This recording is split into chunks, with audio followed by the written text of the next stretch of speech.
यार हमने तो अभी तक सफ़ेद बगुला देखा था और आप लोगों ने भी।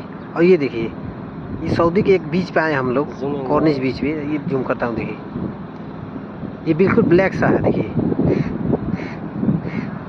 ये पहली बार देख रहे हैं भाई ऐसा बगुला। अगर आप लोग देखे हो तो बताइए ज़रा।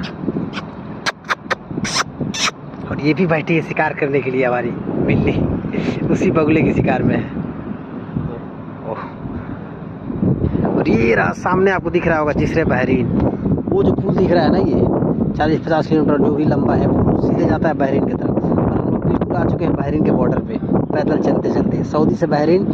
और समझ सकते हैं, बस वीज़ा नहीं है हम लोग पास, नहीं तो यहाँ से पैदल हम चल जाते हैं पैदल ही जा सकते हैं, मतलब ममनू है।